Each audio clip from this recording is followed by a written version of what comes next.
प्रगतिवाद काव्य की विशेषताएं और प्रमुख कवि। हिंदी साहित्य के इतिहास में सन 1936 से 1943 के बीच की समयावधि को प्रगतिवादी साहित्य के नाम से जाना जाता है। इसे प्रगतिवाद भी कहा जाता है। इसकी विशेषताएं इस प्रकार हैं। प्रगतिवादी साहित्य अपनी वैचारिक नवीनता के लिए हिंदी साहित्य में प्रसिद्ध है। इस साहित्य में समानता है, वैज्ञानिकता है, मानव की सत्ता की प्रधानता है और अंधविश्वासों का खंडन है। प्रगतिवादी साहित्य की प्रमुख विशेषताएं इस प्रकार है। पहली है सामाजिक समस्याओं के प्रति जागरूकता।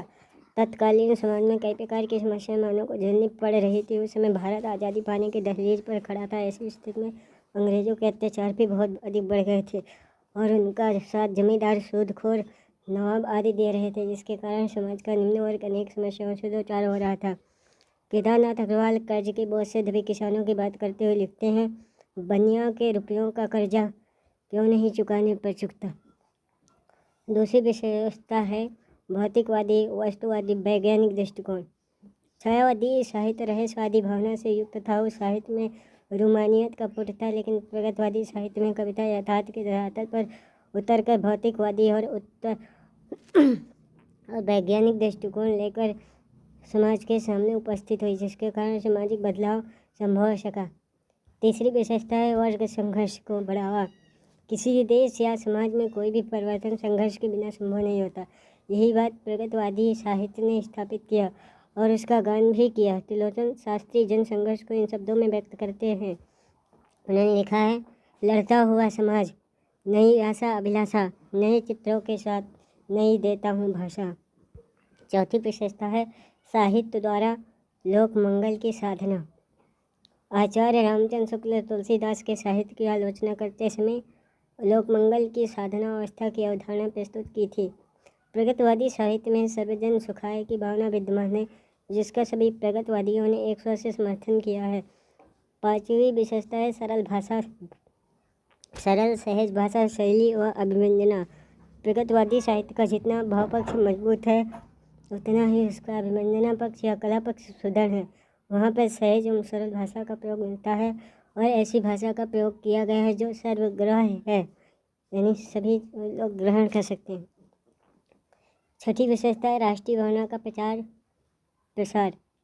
प्रगतिवादी साहित्य में राष्ट्रीय भावना विद्यमान थी। इससे पहले भी निराला ने बादल राग कविताओं को लिखकर राष्ट्रीय भावना का प्रचार प्रसार किया था। इसका अवधारा के नागार्जुन, केदारनाथ अग्रवाल, शिवमंगल सिंह सुमन आदि ने अपनी कविताओं के माध्यम से राष्ट्रीय भावना का प्रचार प्रसार किया।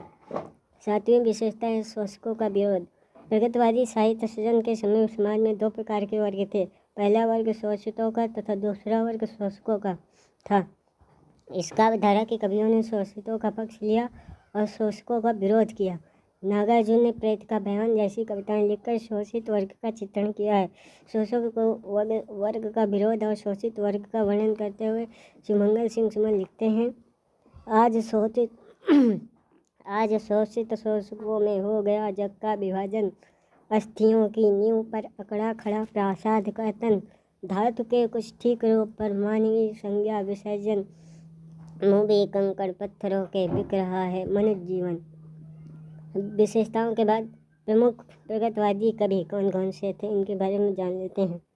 हिंदी साहित्य में प्रगतिवादी का अवधारा के अंतर्गत कई कवि सम्मिलित हैं, जिनमें प्रमुख सुमित्रा नंदन पंत, नागार्जुन, केदारनाथ अग्रवाल, शिवमंगल सिंह सुमन, त्रिलोचन शास्त्री, निराला यानी सूर्यकांत त्रिपाठी निराला, भगवती चरण वर्मा, दिनकर, भवानी प्रसाद मिश्र, रामेश्वर शुक्ल, अंचल मुक्तिबोध तथा गद्य लेखकों में यशपाल, अमृत राय, रांगे राघव, अमृतलाल नागर, कमलेश्वर, राजेंद्र प्रसाद आदि आते हैं, जिन्होंने हिंदी साहित्य के प्रगतिवादी काव्यधारा के साहित्य भंडार को समृद्ध किया।